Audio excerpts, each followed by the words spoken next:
Chemistry के lecturer हमारे बहुत अजीज और बहुत ही विद्वान साथी भाई प्रकाश जी जांगीर, एक बार जोरदार ताली से आप उनका अभिनंदन करें। और प्रकाश जी जांगीर आपको साइंस में कितना स्कोप और किस तरीके से आप कंसंट्रेट हो उसको लेकर अपनी बात रखिए।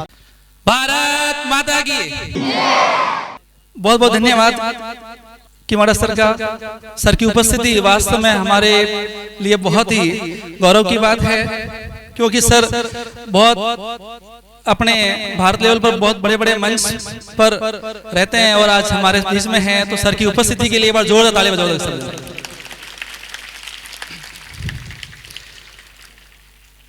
आप सभी का मयूर कैंपस में आए हुए सभी अतिथियों और आप जो नए विद्यार्थी हैं या जो यहाँ पढ़ रहे हैं, सभी का मयूर कैंपस की ओर से, मयूर स्कूल की ओर से आपका बहुत बहुत स्वागत, अभिनंदन।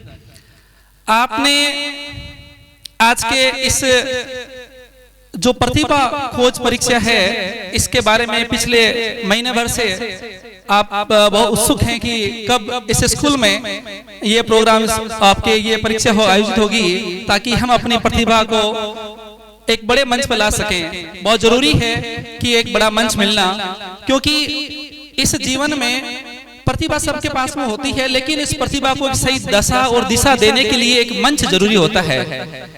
मैं जहां तक सोच पाता हूं कि आपके इस क्षेत्र में मयूर कैंपस का जिस तरह से एक कहें कि अपन की शिक्षा के क्षेत्र में एक अलग पहचान देने वाला जो विद्यालय है, उसने जो अपना इतिहास में जो आपके अनवरत जो अपने आप को साबित करने का प्रयास किया है, उस पर हमेशा से खरा उतरा है। इतना ही नहीं, आपके सभी जो क्षेत्र के जो अभिभावक हैं, उनकी भी एक रहती है कि नजर रहती है कि इस बार मयूर कैंपस में, मयूर में किस प्रकार धमाका होने वाला है। रिजल्ट किसी कहने का मोहताज नहीं है, फिर भी मैं प्रकाश सिंह जांगीर केमिस्ट्री व्याख्याता यहाँ पर तो बताना चाहूंगा कि यहाँ विज्ञान के क्षेत्र में जो आपके अचीवमेंट्स है, जो लड़कों का यहाँ से जो 12th में 90 प्लस की संख्या रहती है, हमें 80 प्लस से बात नहीं करते, 90 प्लस की बात करते हैं, तो 90 प्लस में संख्याओं के लिए लगभग 30, 40, 50 बच्चे आपके 90 प्लस साइंस में रहते हैं। मैं इतना कह सकता हूँ, मैं 7 साल 8 साल से इस संस्था में कार्यरत हूँ। मुझे जब भी मैंने और स्कूल में भी कार्य किया है, लेकिन यहाँ पे जब मैं आया तो मुझे लगा कि यहाँ पर सर की उपस्थिति और सर का जो डेडिकेशन है बच्चों के लिए, और निरंतर कुछ बच्चों में नया करने के लिए कुछ नया किया जाए, ताकि बच्चे बड़े क्षेत्र की ओर आपके डाइवर्ट नहीं हो, ताकि वो यहाँ रहकर,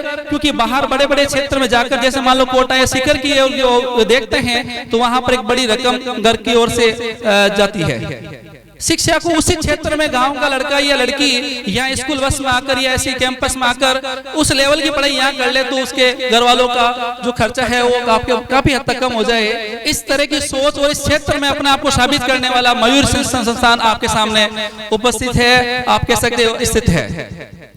मैं कहूंगा कि बच्चों, आप में यदि एनर्जी है और आप एनर्जी के माध्यम से अपने आप को यदि थोड़ा बहुत लगता है कि मुझे एनर्जी को उस लेवल तक पहुंचाना है या मेरी एनर्जी को एक बड़े लेवल पर पहचान देनी है, तो मैं आपको दावे से कह सकता हूं कि संस्थान ने अपने आप को साबित किया और अपने आप को जो कह सकते हैं कि तुरुप का इक्का साबित किया, वो आपके सामने किसी कहने के लिए नहीं है। मैं ये कह सकता हूं, यदि आप में ये थोड़ी बहुत भी ललक है कि मेरी पहचान आपके डिस्ट्रिक्ट लेवल पर या स्टेट लेवल पर जाए, तो मैं जहां तक समझता हूं कि आप बहुत सही जगह बैठे हैं। अब मैं बताना चाहूंगा कि देखो, किन किन विद्यार्थियों को ऐसा लगता है कि मैं जीवन में कुछ नहीं कर सकता। ऐसा कोई विद्यार्थी है? कोई ऐसा विद्यार्थी ऐसा लगता है कि यार मैं तो कुछ नहीं कर सकता, या मेरे तो परसेंटेज बहुत कम है, या मेरे 6th क्लास में जहां से मैं आया हूं वहां ऐसा वातावरण नहीं है या ऐसा नहीं है, तो वो बिल्कुल भी निराश नहीं हो। देखो विद्यार्थियों, कभी भी माँ के पेट से न कोई बच्चा जन्म से टैलेंटेड पैदा नहीं होता है। जब आप सीखने का प्रयास करेंगे तो आप गिरेंगे। छोटा बच्चा होता है, यदि वो पैदा होता है, फिर फर्श पर यदि सोया रहता है तो गिरेगा नहीं। जब वो चलने खड़ा होगा, फिर खड़े होने का प्रयास करेगा, तब गिरेगा। बेटा, समस्याएं सबके पास में आती है, छोटा हो या बड़ा हो। इस समस्याओं के लिए सही गुरुजनों का मिलना, एक सही परिवेश का मिलना बहुत जरूरी है। जिसमें आपके ऊपर पूरा कार्य किया जा सके, आपकी गलतियों पर पूरा काम किया जा सके, जिससे कि वो विद्यार्थी आगे अपने हर क्षेत्र में आगे आपके बहुआयामी आपके कह सके टैलेंट को प्राप्त कर सके। ऐसा कतई नहीं सोचें कि मेरे परसेंटेज कम है, मैं कुछ नहीं कर पाऊंगा। मैंने ऐसे इस कैंपस में 7 साल के इस टाइम पीरियड में देखा है, जिन विद्यार्थियों के 10th क्लास में 58-56 परसेंटेज थे, वो आगे जाकर 91-90% पहुंचे हैं। तो इसका मतलब ये है कि सफलता अर्जित की जा सकती है, आप पीछे क्या रहे हैं उस पर मैटर नहीं करता है। अब क्या करोगे इस बात पर निर्भर करता है। और कहते भी हैं कि आप आज जो कुछ भी हैं वो आपके बीते हुए कल का परिणाम होता है, और आप आगे जो कुछ भी होंगे वो अपन आज क्या कर रहे हैं वो बहुत मैटर करता है। तो अपन आज क्या कर रहे हैं, तो आपको एक सही जगह चाहिए होती है, क्योंकि आप जिस जहां से आए, मुझे लगता है कि आप आपके सबके चेहरों पर चमक कह रही है कि आप बहुत ही उत्सुक हैं कि आज एग्जाम में मुझे आपको टॉप करना है। और बिल्कुल आप टॉप करोगे, ऐसी बात नहीं है। पेपर में आपको जैसे पेपर आपने पहले दिए हैं वैसे पेपर दोगे तो आपको मुझे नहीं लगता कि आपको पीछे रख सकता है। आप सबकी पूरी एनर्जी उस पेपर में लगेगी और आपके पेपर में लगेगी, तो आप काम करोगे तो आपका रिजल्ट टॉप पर रहेगा। ऐसी मेरी शुभकामना भी है। बेटा, असफलता केवल इस बात पर निर्भर करती है कि आपने कितने संकल्प और आपके जुनून से कार्य किया है। कहते हैं असफल वे होते हैं जो चलते हैं अहंकार लेकर अंगारों पर। असफल वे होते हैं जो चलते हैं अहंकार लेकर अंगारों पर, मगर सफलता तो टिकी हुई है मेहनत, संकल्प और साहस में विचारों पर। आपके विचार अच्छे हैं, आप में कुछ करने का मद्दा है, तो आपको दुनिया की कोई भी ताकत पीछे नहीं रख सकती। 3 चीज मैं मानता हूं कि आपके सफल होने में बहुत बड़ी अहम भूमिका होती है। चाहे कोई ऐसा नहीं, शिक्षा क्षेत्र में आप किसी भी क्षेत्र में काम कर रहे हैं तो 3 चीज का विशेष आपका महत्व रहता है। पहली चीज होती है रणनीति, जिसे अपन कहते हैं प्लानिंग कहते हैं। कोई भी टारगेट आपने जो सोचा है उसके लिए प्लानिंग। दूसरी चीज होती है आपके मेहनत, और तीसरी चीज बहुत जरूरी है अनुशासन। इन तीनों चीजों के मिल जाने से प्लानिंग, रणनीति कहते हैं, मेहनत और तीसरी चीज है अनुशासन। ये तीनों जब मिल गए तो मुझे नहीं लगता कि आपके कोई भी क्षेत्र में हो तो आपको पीछे रख सकता है। आज के इस जमाने में मैं देखता हूं तो अनुशासन को लेकर, अच्छा अनुशासन का मतलब क्या होता है वो बताएगा? देखिए, किसको पता है अनुशासन का मतलब क्या होता है? हाथों पकड़ो, किसको पता है अनुशासन मतलब क्या होता है? हाँ बताओ।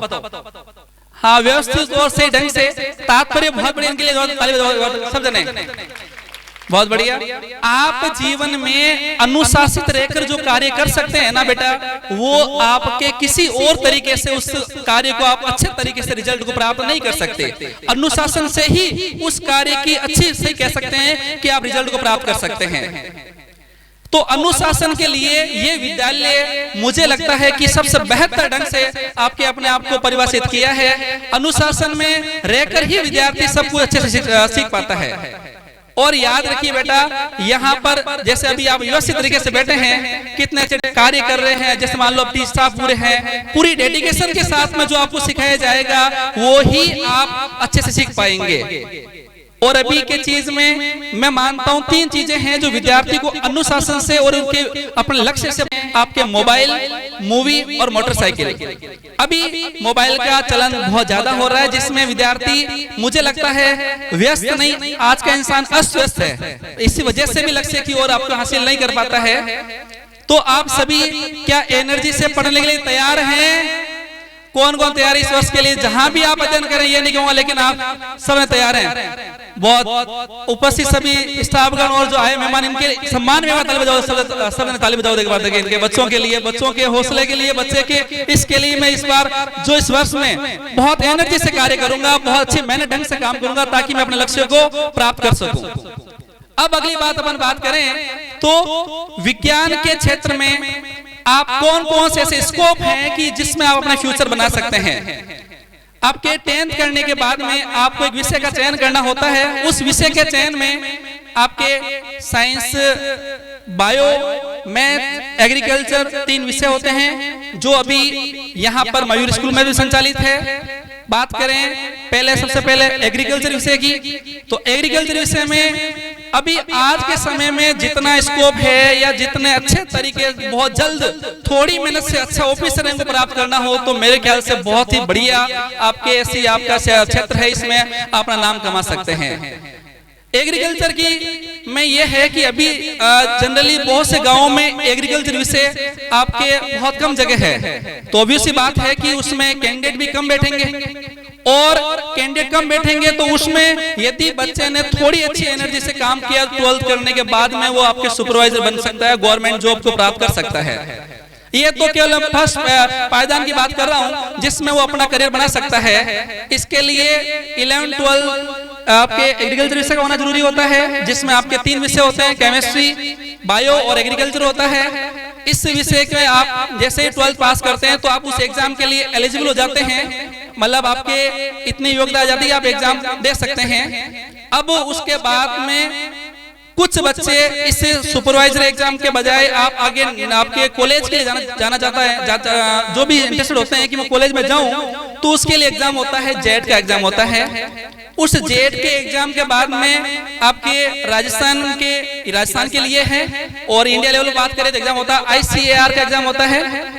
तो आप इस क्षेत्र में यदि एग्रीकल्चर साइंस में यदि अपना करियर बनाना चाहते हैं तो आपके इस जेट में अच्छी रैंक हुई तो अच्छी आपको यूनिवर्सिटी मिल जाती है। मैं बता दूं आपको, इस संस्था ने इस पिछले गत वर्ष ही 12th के साथ में 3 विद्यार्थियों का चयन दिया है, तो मेरे ख्याल से बहुत बड़ी उपलब्धि है। बहुत जोरदार ताली बजाएं देखिए एक बार, जो भी एजी विद्यार्थी हैं ये लेना चाहते हैं उनके लिए। और अगली बात करें अपन, इसके अलावा और आपको डिटेल्स एजी के क्षेत्र में आपको सर बताएंगे। इसके अलावा बात करें बायो और आपके मैथ में, तो बायो में आप 11, 12 आप साइंस से लेने के बाद में आप साइंस मैथ से बायो में आप करने के बाद में आप एक तो जो डॉक्टर का सपना होता है, बताओ किस किस विद्यार्थी का सपना है डॉक्टर बनेगा, हाथ ऊपर करो तो क्या छोटे बच्चे बता सकते हो कि मुझे भी 10th करने के बाद में 11, 12 करके डॉक्टर बनना है, किस किस डॉक्टर बनना, हाथ ऊपर करो तो क्या। चलो ठीक है, बहुत बढ़िया संख्या है भाई, ठीक है। फिर भी क्योंकि आपकी उपस्थिति रहेगी डॉक्टर तो आने वाले टाइम में यदि मान लो इस तरह कोरोना जैसी महामारी में हम देखा है डॉक्टरों की कितनी संख्या में कमी थी, तो हमें काफी थोड़ा सा, हालांकि फिर भी अच्छी से आपने अच्छा सरकार ने काम किया है, उसके बावजूद भी अभी अच्छे डॉक्टर्स की मुझे लगता है आप जैसे होनहार विद्यार्थी डॉक्टर बनेंगे तो मुझे लगता है कि बहुत अच्छे से और सोच करके, बहुत सी ऐसी बीमारियां हैं जिनका अभी तक इलाज बहुत उस लेवल पर नहीं है, तो आप ऐसा रिसर्च करके प्राप्त कर सकते हैं। तो बहुत अच्छी बात है। इसके लिए एग्जाम होता है, नीट का एग्जाम होता है बेटा। तो नीट का एग्जाम 12th करने के बाद होता है, जो यहाँ मयूर के द्वारा पिछले गत वर्ष से स्टार्ट हुआ है। तो नीट के एग्जाम के लिए 11, 12 के साथ में यहाँ फाउंडेशन कोर्स होता है, जिसमें 11th के और 12th का सिलेबस तो है ही है, इसके साथ में जो बड़े लेवल पर जहाँ पे आप कहते हैं कि कोई दिल्ली जा रहा है, जयपुर, सीकर, कोटा जा रहा है, उस लेवल का अध्यापन आपको यहाँ पर करवाया जा रहा है। तो आप इस कैंपस में, अच्छा बाहर जाने पर बड़ी दिक्कत ये रहती है कि बच्चा वहां बाहर जाएगा तो वहां रहने का खर्चा वगैरह, फीस बड़ी फीस रहती है, बड़ा बजट रहता है, बच्चा घर से दूर, खाने का बैठा नहीं बैठा, पता है नए माहौल में कैसा है। तो यदि आपको इस बेल्ट में यहाँ पर जहाँ बच्चा सुबह बस से जाए, शाम को दोपहर वापस आपके शाम को घर पर पहुंच जाए, तो मेरे ख्याल से और ऐसा परिवेश जो पढ़ाई वहां हो रही है यहाँ मिल जाए, तो फिर मुझे लगता है कि आपके लिए दूसरा विकल्प सोचने को जरूरत ही नहीं है। इस तरह मुझे लगता है कि आप नीट का एग्जाम जो आप क्रैक करके आप MBS करते हैं, MBBS करने के बाद में आप PG किसी क्षेत्र में, आपके ENT है, स्किन है, बहुत से क्षेत्र, न्यूरो है, यूरोलॉजी है, बहुत से डिपार्टमेंट आप किसी में अपने PG कर सकते हैं। इसके अलावा बात करें तो नर्सिंग का होता है, जो 12th करने के बाद में नर्सिंग के लिए एग्जाम होता है, उसमें आप करके आप कंपाउंडर बन सकते हैं। इसके अलावा पैरामेडिकल जो कोर्स होता है, फार्मेसी कोर्स होता है, जिसमें आप मेडिकल वगैरह क्षेत्र में भी आप जा सकते हैं। ये बात हुई बायो के बारे में। अब बात करें मैथ के बारे में, तो मैथ में 12th करने के बाद में आप अपन बात करें तो उसमें एग्जाम होता है, NDA एग्जाम होता है। NDA के एग्जाम से आप जैसे भी आप जिस क्षेत्र में, जैसे मान लीजिए आपने नेवी का है, आप नेवी में जाना है, एयरफोर्स के लिए एग्जाम भी होता है, उसके एयरफोर्स के एग्जाम, नेवी के एग्जाम के लिए जनरली 12th में मैथ्स मांगते हैं। मैथ्स वालों के लिए अच्छी कैटेगरी में जॉब रहती है। बायो वाले भी अपीयर कर सकते हैं, लेकिन मैथ वालों को तो अच्छी आपके अपॉर्चुनिटी रहती है इसमें। और जिसके लिए एग्जाम होता है उसकी तैयारी भी 12th के साथ में, क्योंकि सिलेबस होगा वही रहता है। और इसकी यहाँ बड़ी विशेषता ये रहती है कि 12th के साथ में एक्स्ट्रा सीटें दी जाती है, जिससे विद्यार्थी उस 12th के जो सिलेबस को 11 12 के सिलेबस को उस रूप में कर पाता है कि उस एग्जाम की जो हमारी सोच ये रहती है बच्चा 12th में भले ही 2-3% कम बन जाए कोई दिक्कत नहीं है, लेकिन वो टारगेट पर फोकस कर जाए।